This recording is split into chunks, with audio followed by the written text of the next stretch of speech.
Hey everybody, this is Susan Kokinda. I hope you subscribe, comment, and like Crypto Rich. Hey Alex, hey Susan. Thank you so much for making yourselves available. Thanks for having me. Thanks for having me. Great to be You are, here. yeah, you are so welcome. And I'll have the links to prometheanaction.com and Susan Kokinda's X in the description below. And of course, Alex Christoforou, one of the masters, part of the Duran team. I'll have your links in the description below as well, Alex. And just want to say to both of you and to others who are watching, right, is I've learned so much from your respective channels and your respective broadcasts over the years. So thank you both for agreeing to do this. And for people who are watching, if you are a subscriber to Duran, let me know in the comments and go and subscribe to Promethean Action. And if you're a subscriber to Promethean Action, let me know in the comments and go and subscribe to the Duran and Alex Christoforou and Alexander Mercouris. And please give Alexander Mercouris my regards. Okay, so we're recording this on Wednesday, the 3rd of December. It's 6:35 p.m. when I press the record button, UK time. And there are things happening in Ukraine and Venezuela and Brussels and the UK and elsewhere in Canada and the European Union. But let's start with Ukraine and Russia. Susan, do you want to take it away? Well, I think what's interesting is if you actually look at who converged on Moscow yesterday, not that they were in the same meetings, but you had Trump's team, Witkoff and Kushner, meeting with Putin, and you had the Chinese foreign minister, Wang Yi, meeting with Lavrov.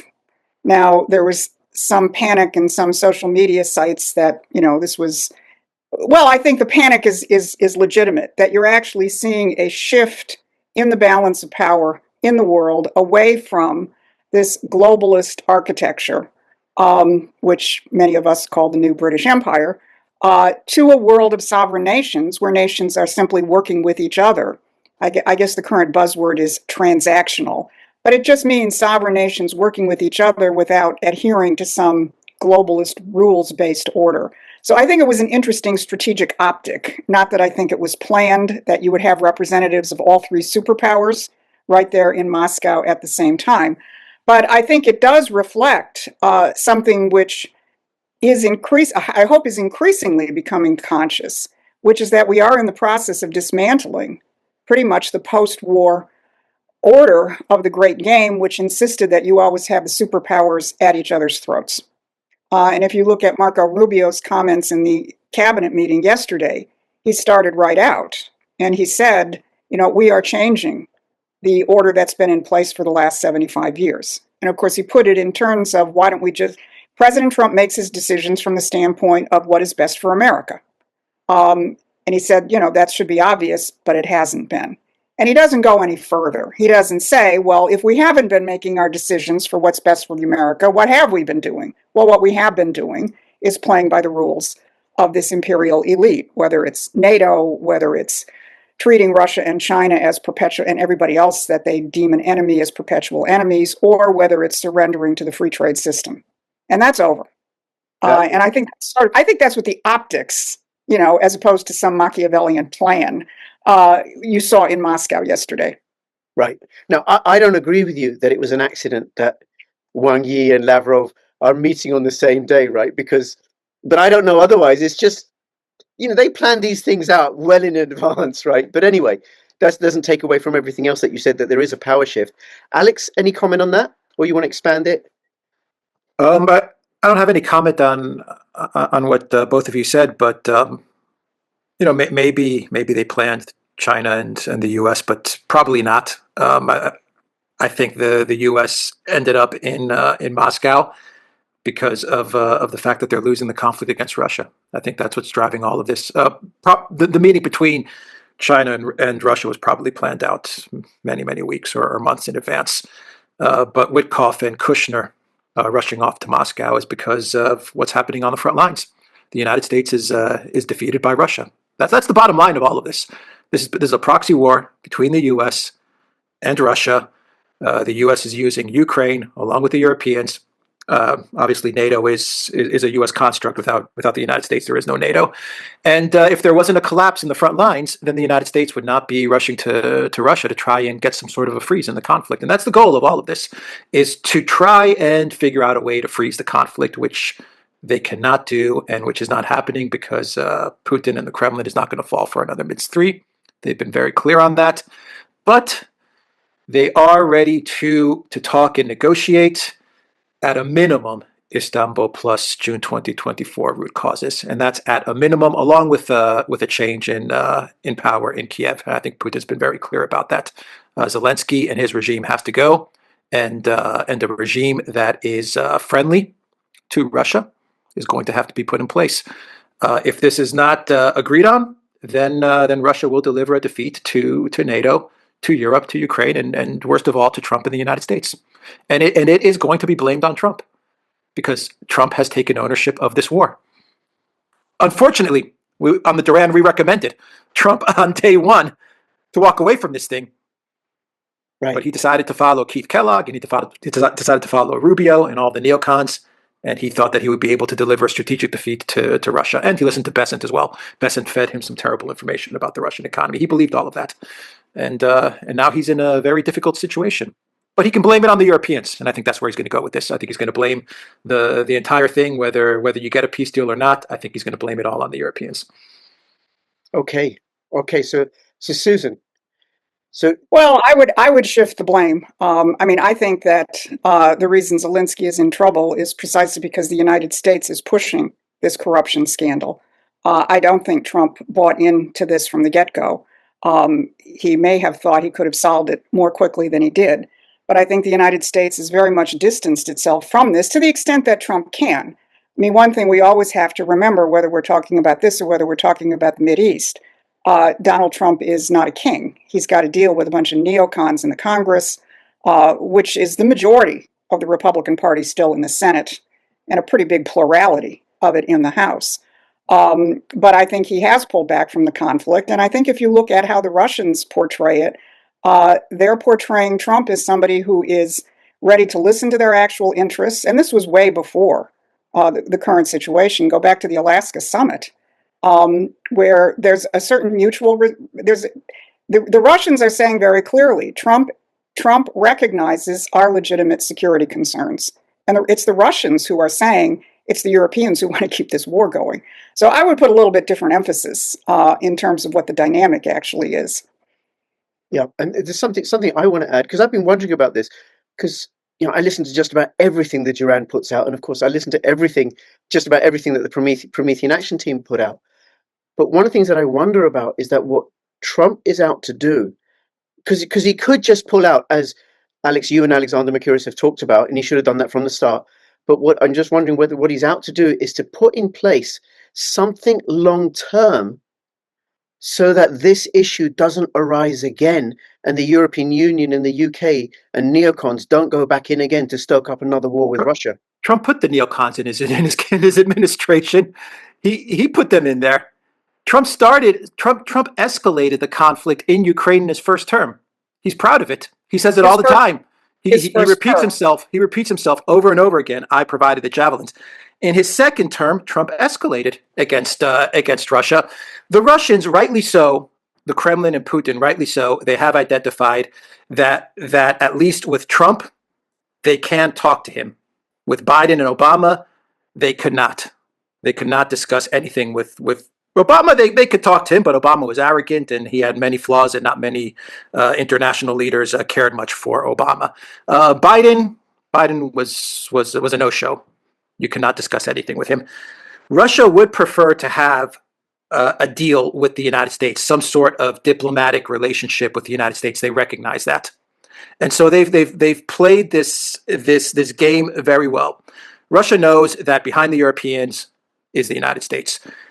There's no doubt about that.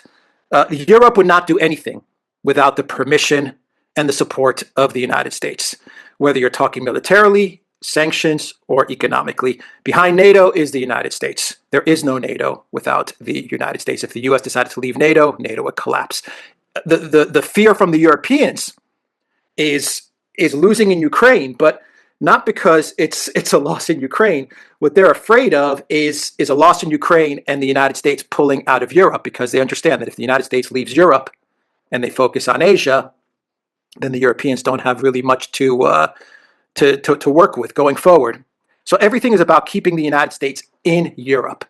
That's for the Europeans. That is the reason for the conflict in Ukraine. It's the NATO mantra: keep the United States in, keep Russia out, keep Germany down. It's very important for them to keep the conflict in Ukraine going, because if the conflict in Ukraine is going, then for them, that signifies that the United States will continue to be in Europe and will continue to invest in Europe and invest in NATO and invest in them, invest in the European political elite and the European political class. That's why the Europeans are freaking out about the United States removing a couple of hundred soldiers from Romania and Poland and stuff like that, an insignificant number of soldiers, but they're freaking out about this. But there's no doubt that Trump, in his first 7-8 months in office, thought he could deliver a strategic defeat to Russia. Russia understood this. Trump went for this, and he got burned. He got burned very, very bad. He listened to Keith Kellogg. He listened to Scott Bessent. He listened to Marco Rubio. Every single drone strike into Russia is coordinated by the United States military, by NATO. Every long-range missile strike, ATACMS missile strike, is coordinated by the United States, by the Pentagon, by NATO. There's no question about this. Even Putin is on record saying that the long-range missile strikes, we know who's behind the long-range missile strikes, but the Russians are pragmatic. They're rational and they're pragmatic. And they understand that while they're ready to have a military victory in Ukraine and take this all the way to the end militarily, they understand that perhaps the better long-term solution is to find a way to coexist with the United States. And I think that is why you listen to the rhetoric coming out of the Kremlin, which is very much Europe and the UK are to blame for this. The United States are the mediators. This is diplomatic messaging, but I believe there's a lot of people in Moscow, in the Kremlin, including Putin himself, Lavrov, all of these officials who understand that over the past 6-7 months, the United States has definitely been driving this conflict. The Trump administration has definitely been escalating this conflict. Russia's brought it to a point where no one can ignore the fact that they've won this conflict militarily. Putin even said this week he was on the front lines in Kupiansk, he was on the front lines in Pokrovsk, and his message was to Trump. His message wasn't to anybody. It wasn't to the Russian people. It wasn't to us, because we know what's going on the front lines. His message was to Trump. You thought, according to Keith Kellogg and all of your advisors, you thought that you were going to be able to win this conflict. You thought it was a stalemate. You listened to the nonsense about 60 Russian soldiers trapped in Kupiansk and 300 Russian soldiers trapped in Pokrovsk. I'm here to tell you Kupiansk is captured. I'm here to tell you Pokrovsk is captured. That was his message. And when you look at the timing, the panic from the Trump administration to find a peace deal happened in the beginning of November. It exactly lines up with when Putin went to Kupiansk, met with Gerasimov, and they announced that we've got this thing wrapped up. We've got Ukraine in multiple cauldrons. And that is when the Trump administration, the Trump White House, perhaps Trump himself, said, oh crap, everything that Kellogg's been telling me has been wrong. Everything that Rubio's been telling me has been wrong. Everything that Scott Bessent about the Russian economy has been telling me is wrong. And that's why you have this panic now to find a deal. It's always the military situation is driving everything. And we were one of the first people. We were the first channel that said way back in August, before anybody else, don't get bogged down in Ukraine, Trump. Don't get bogged down. Listen to us. You're going to lose this conflict. Get out on day one. But he didn't do it. And now he's in this bind. But Trump has a way of getting out of tough situations. So he'll probably find a way out of this situation, and perhaps Putin will help him get that off-ramp. Okay. Well, I don't think that, first of all, Trump has been listening to Keith Kellogg at all. I think this administration, I think Trump learned his lesson in the first administration. With the Boltons, with the whole crowd of neocons, Russiagate, Ukraine, Pompeo, the rest of that he learned his lesson with the neocons. I think Kellogg has just been a placeholder. He's had nothing to do with the negotiations. He wasn't in Alaska at the Alaska summit.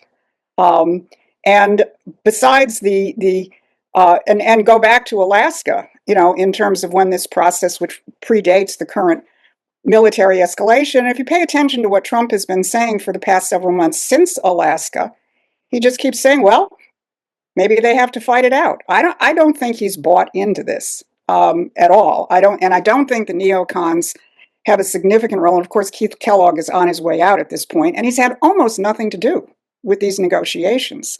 And the fact that Trump has brought in Witkoff and Kushner means he's not playing the typical diplomatic game. He's running something which is quite transactional in terms of nation to nation. And I take the Russians at face value when they go after the British as the main problem that they're dealing with.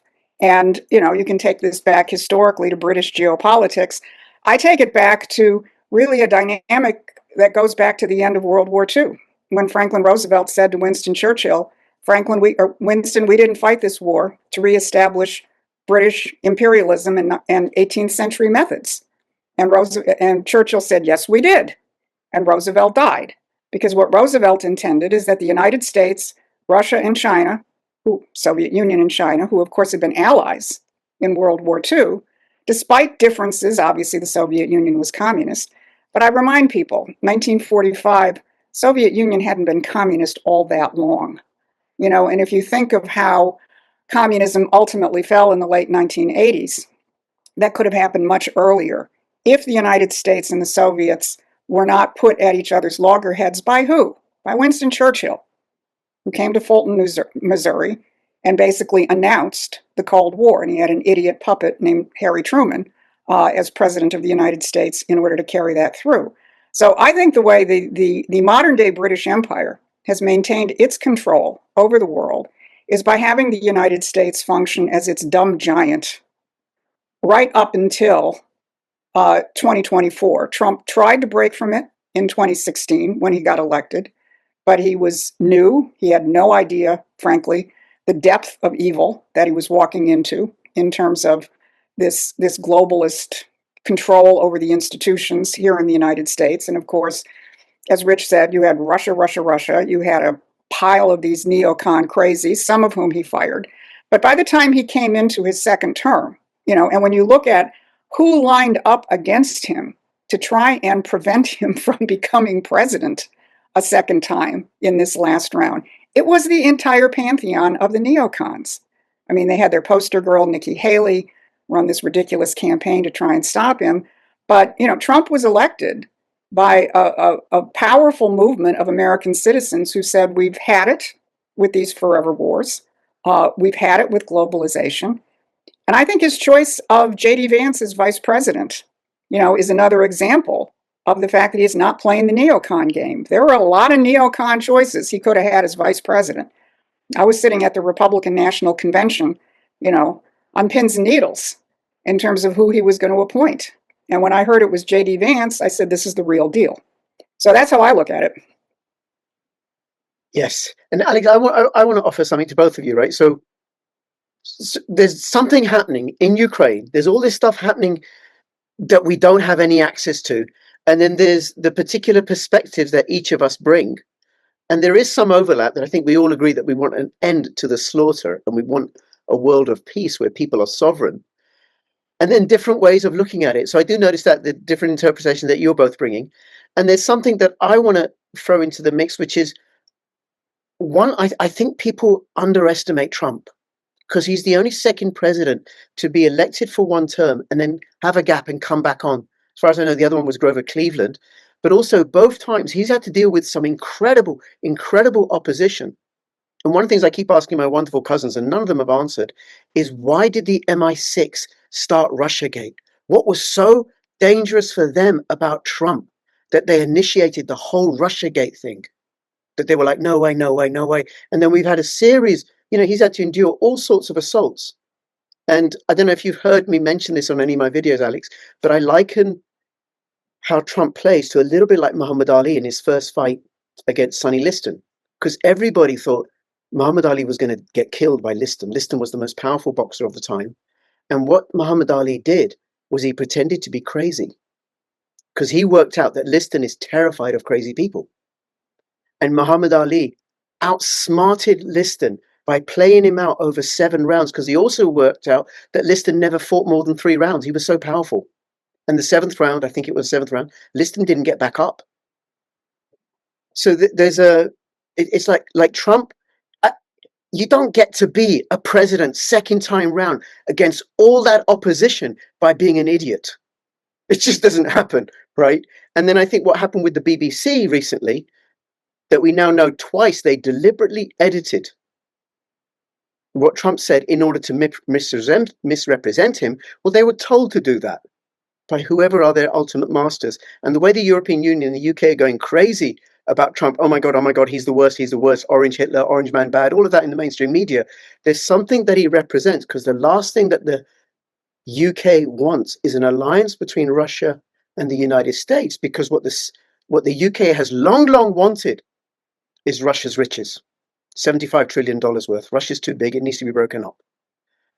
So, and I think Trump's playing a long game, and he throws curveballs out to people, and then people's heads explode. So that's the way that I look at it. And then, of course, I don't know how much he's captured within, or how much neocon influence there is within even now his second administration. But when he started this term, he came armed with, I think, people who are pretty solid, like Vance, like Tulsi Gabbard, like RFK, certainly people that I admire, so and that I agree with. Anything about that, Alex? On the foreign policy side, look, Tulsi Gabbard, good pick, but she's been marginalized. RFK, great pick, but he's not on the foreign policy side of things. Vance, great pick, but Vance has been at odds with Rubio and with Kellogg. On the foreign policy side, it is all neocons, and Trump appointed them. And another neocon of which he plays golf with all the time is Lindsey Graham. His entire foreign policy up until the last month or so has been shaped and run by neocons. I wish he would listen to Vance more. Absolutely. And I think with Russia, going back to the conflict in Ukraine, it wasn't that he was playing some sort of 5D chess. It was chaos. It was absolute chaos. He was posting on X every other week how disappointed he is with Putin. He posted on X just a couple of months ago that Ukraine's going to win this war. He placed sanctions on Luke Oil and Rosneft. This is not 5D chess. He hurt a lot of countries in Europe. He hurt his best buddy Orban and Fico in Slovakia. And Romania is scrambling, and Bulgaria is scrambling. Americans are scrambling. These were serious sanctions on Rosneft and Lukoil. Not even Biden would go that far. But he put those sanctions in place because he was listening to Bessent. And Susie Wiles is a neocon. They're all neocons. He put them in place. Mar-a-Lago is infested with neocons now. I don't understand the whole Trump 5. This is not 5D chess. 5D chess would have been Trump saying we're losing this war from day one. It was obvious. People have known that Ukraine is going down for the past couple of years. It's been crystal clear, freaking obvious. Ukraine is losing. And Ukraine is not going to... Actually, Vance was saying Ukraine is going to lose 2 years ago. He said Ukraine's going to lose. Yeah. Everyone knew that Ukraine was going to lose. Well, Trump went along with this for 6 months, 7, 8 months. He went along with it, and he did listen to Kellogg. He absolutely listened to Kellogg. He listened to Bessent. He listened to Rubio. Even at this day, Rubio is still trying to sabotage these talks. Even yesterday on Hannity, Rubio was talking about, we gotta look after Ukraine's sovereignty and a freeze, and we gotta figure things out, and maybe Ukraine will have a bigger GDP than Russia.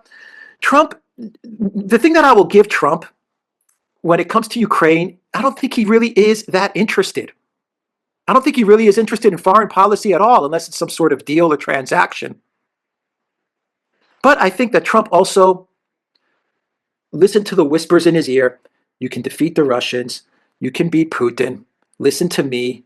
We can do this. We can do that. I'm Scott Bessent. I'm telling you, their economy is going to collapse. Just place these sanctions. It's going to collapse. And Kellogg was telling him, look, I've got the intel from Ukraine, from Zelensky. I've made 9 trips to Ukraine. Trust me, Trump, The Russian military is going to collapse. They can't win this conflict. It's a stalemate.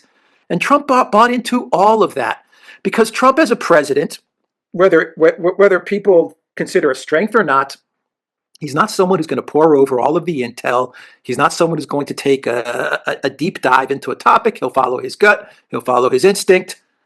He'll get a briefing from one or two people, and then he'll just kind of go with the flow.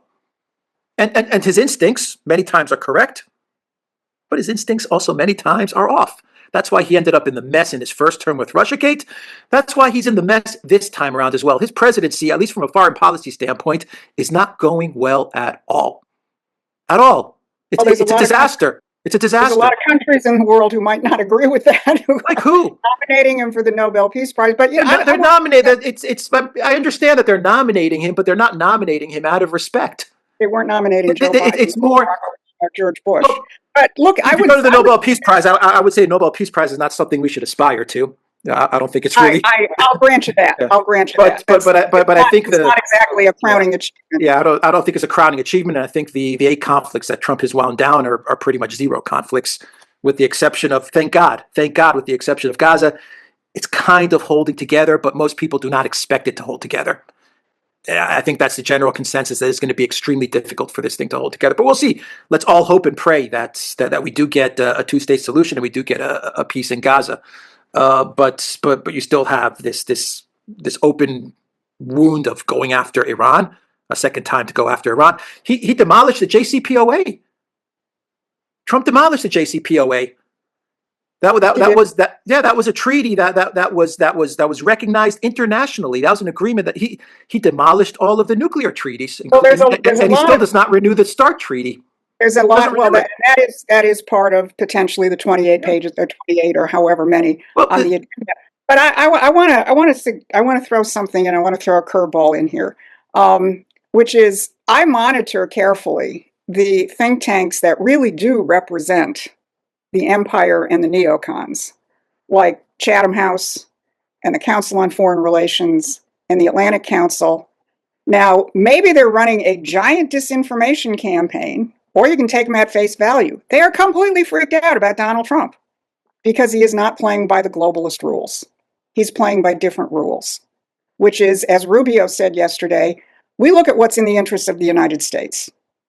We have not, and that has not been the policy of any president of the United States. Oh, I don't know if I want to.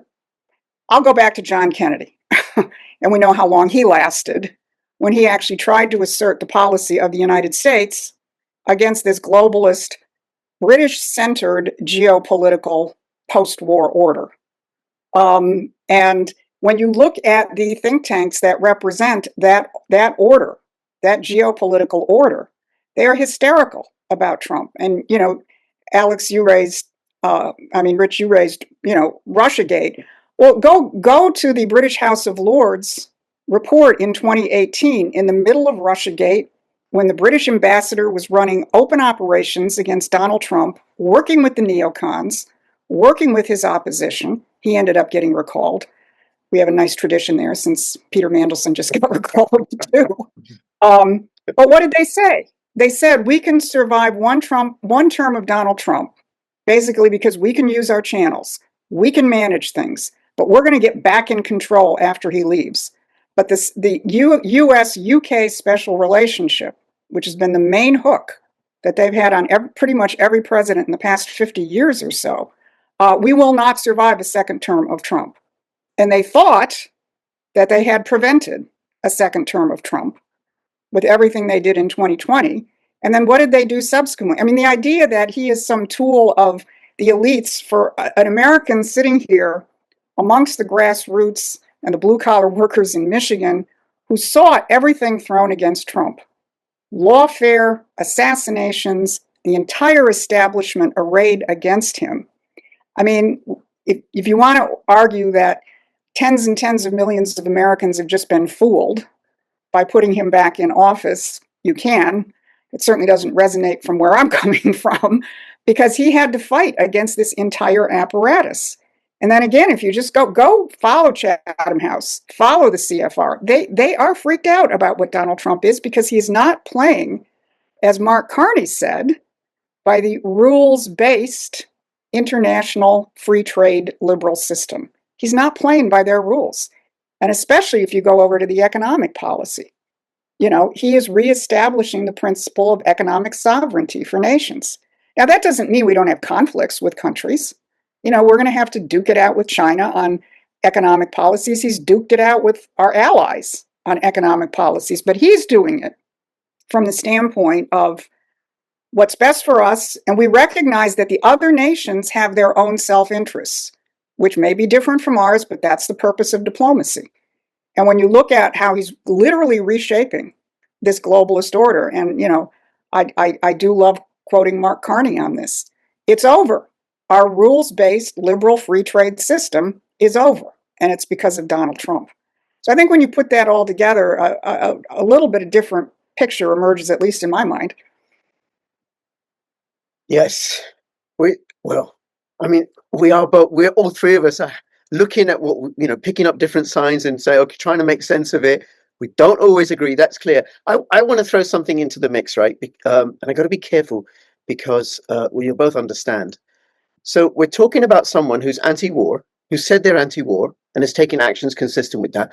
A political outsider, opposed to globalist rule. I'm reading from some notes here. Wants the best for his nation's people.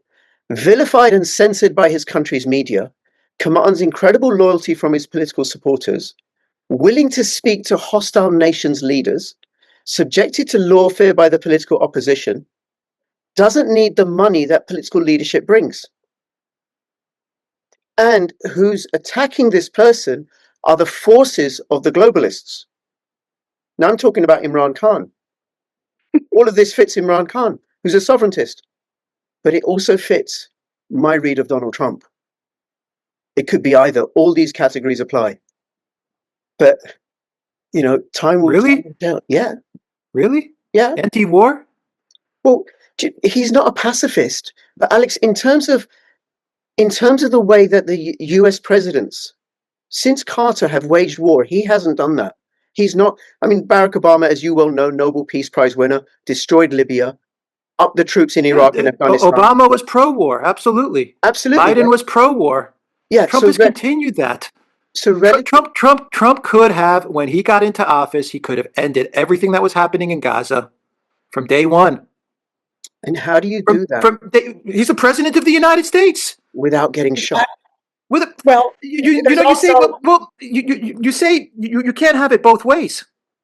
You can't have it both ways. You can't say that he's the president of the United States and he's done all of these things, and then on the flip side, it's the argument. Well, when he, on day two, he couldn't have done any of those things. Look, if he wanted to, on day one, he could have sat down with Netanyahu and said it's over. He could have pulled all of the funding for our Ukraine. Let's go back to Ukraine because we're kind of getting off track with the type of person Trump is. Trump got derailed in his first term with Russiagate. We covered it extensively, Russiagate. He absolutely got derailed, and his presidency was unfinished, and it never was allowed to actually take form because of Russiagate. And that was a great crime to the world and to the United States, because it would have been interesting to have allowed Trump to actually be a president in his first term. So they completely submarined him with Russiagate. He comes into his second term. It was crystal clear obvious to all of the analysts that what is going to derail Trump in his second term is if he gets bogged down in all of these foreign policy adventures that Biden had continued or had started. And unfortunately, this is exactly what has happened to Trump's second term.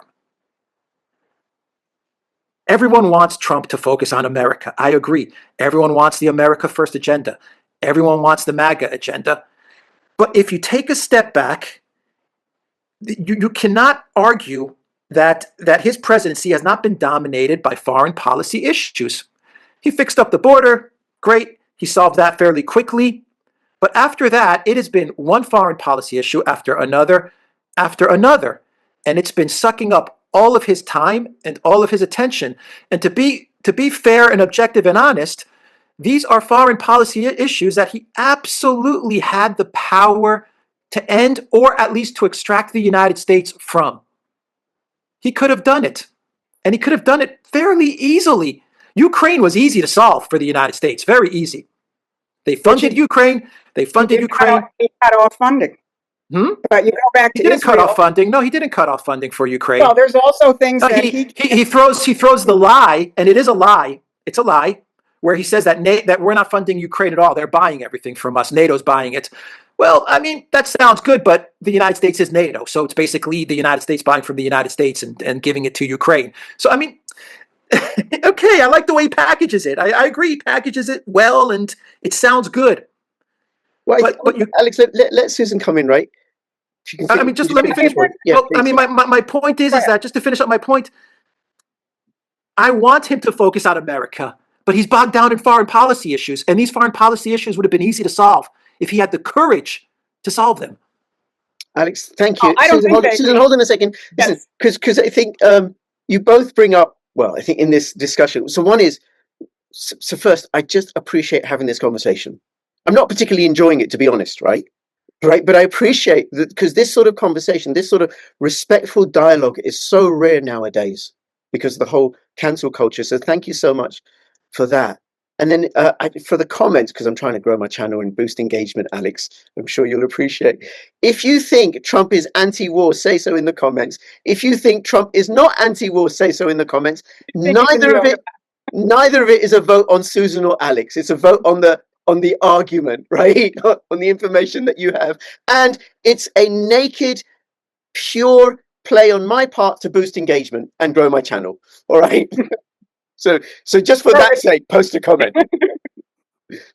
Part 2 coming soon. Subscribe, comment, like. Trump has got to deal with a Congress, and here I'm